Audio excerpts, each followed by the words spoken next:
Hey everyone, Sigam here. Welcome to today's First Steps episode, where we will dive into the essential role of buildings in Age of Empires Mobile.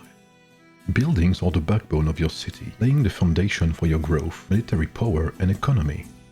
As you progress, each building unlocks critical features, from training stronger units to researching new technologies, recruiting heroes, forging powerful gear, etc. It's important to know what each buildings do and what is needed to upgrade them so you can optimize your building path depending on your needs. If you want to set up your citadel for long-term success by understanding what your buildings offer, this guide is made for you.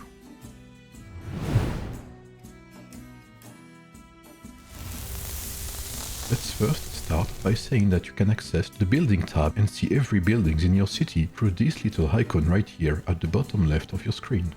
Your buildings will be divided in military and production buildings tabs, and if one of them is not yet built, they will be the first to be displayed on this menu. Clicking on one of the buildings will send you to its location, which can be useful early on if you are lost in your city. Some buildings can be moved around the map in case you want to organize your city to something nicer. To do so, simply select the building you wish to move and select Move, then drag it across the map to the position you want it to be, and select Confirm. It's worth noting that some buildings, like the town center, cannot be moved. Now that you know how to properly see where your buildings tab is located and how to place your buildings in your city, let's see what each of them do, starting with buildings you cannot move nor upgrade. Let's start with the Parade Ground, a very important building that is often missed by players and that is located at the far right of your city. This building allows you to access your lineups menu if you click on Edit Troops. But more importantly, it will allow you to see how many total units you have inside and outside your city. You can click on the small information icon at the top left to make it even more understandable. You'll be able to see how many units of each tier or garrison are outside, how many are wounded or alive, how many are being healed, etc. Don't forget about this building, it's very important to know how many units you have and what they are doing with a simple click.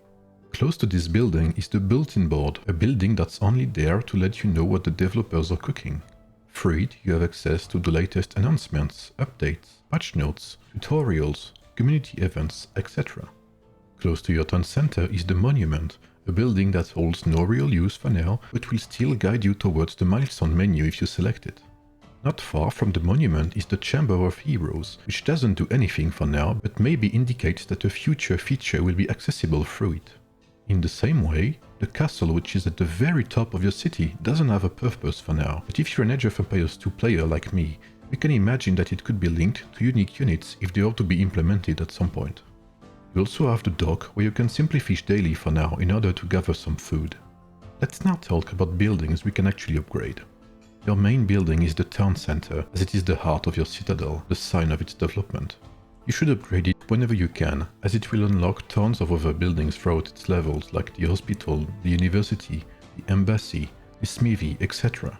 Upgrading your town center will also increase the troop capacity of each of your heroes and unlock hero slots at level 12 and 17, which will allow for bigger and stronger armies. It is the most important building in your city and always has two requirements that need to be met to be upgraded.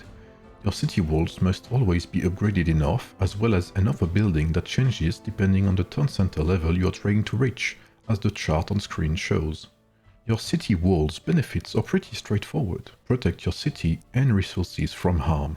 Upgrading the city walls will increase their durability, allowing you to withstand more powerful assaults, and it will also allow you to upgrade your town center as we said before. You cannot upgrade your walls if you do not upgrade your tavern first. The Tavern is another important building where you can recruit heroes to fight and command in your armies by selecting Recruit here. You start with one free pool every 24 hours, and upgrading the Tavern will reduce the free recruitment cooldown down to 8 hours at maximum level.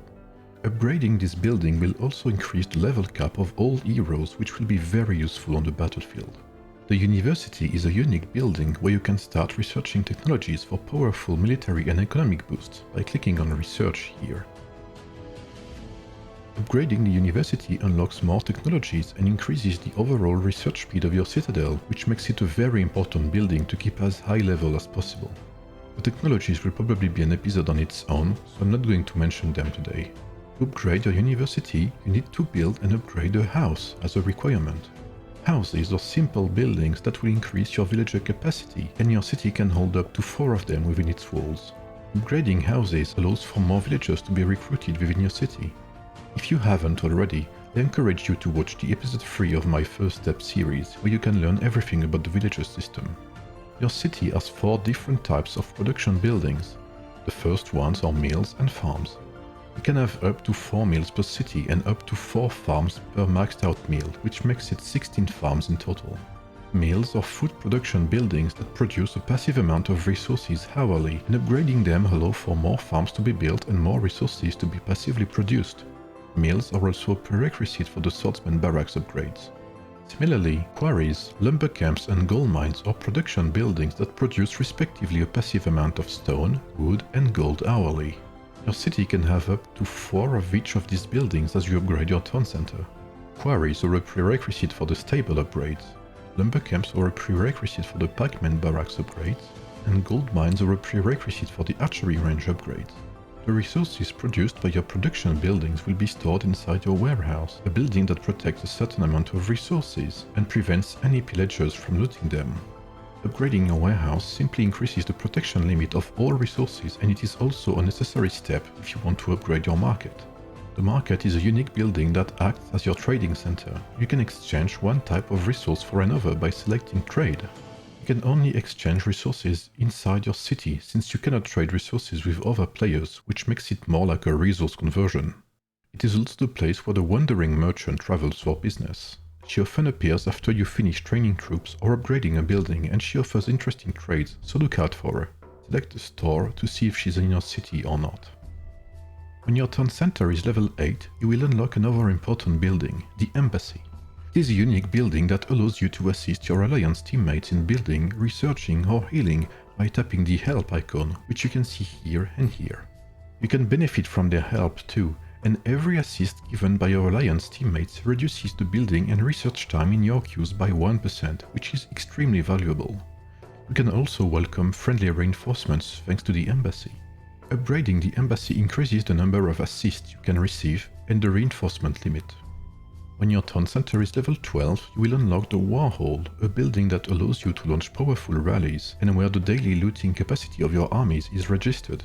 Upgrading the War Hall increases the number of units your rallies can hold, as well as the maximum amount of resources you can pillage daily from your enemies' cities or farms. The War Hall requires a special type of resources in order to be upgraded, Grand Blueprints, which can be obtained by participating in the Trojan Thermal event with your alliance or by buying them from the Wandering Merchant from your market. Similarly, the guard tower can only be upgraded if you have sanctuary blueprints, which can be looted from defeated tribes or obtained through the Wandering Merchant. You can have up to 2 guard towers, defensive buildings that deal damage to your enemies whenever they attack your citadel. Upgrading them will simply increase their attack damage. The watchtower is a unique building where your scouts are located. You can also access the Exploration Expedition by selecting it and clicking on Exploration. We'll talk about the exploration feature in an episode focused on expeditions. Upgrading the watchtower unlocks up to 3 scouts and increases their marching speed. When your town center is level 15, you will unlock the Smithy, another unique building. The Smithy is a building where you can forge powerful combat gear for your heroes by selecting the Forge tab. Upgrading the Smithy unlocks up to 5 forging queues and reduces the forging time. Please note that once your Smithy reaches level 18, you will unlock the Gems feature, which I mentioned in my lineup guides. They are powerful items that you can add to your hero's equipment to make them even stronger. The Gems menu can be seen by selecting your Smithy and clicking on Fuse. Your city can also hold 4 training military buildings, one for each type.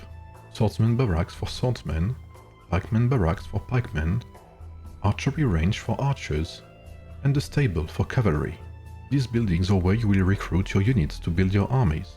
Upgrading them will increase all unit types training speed and not just their specific unit types training speed, which is very important to notice. It will also increase the maximum training capacity for the specific unit type they train this time.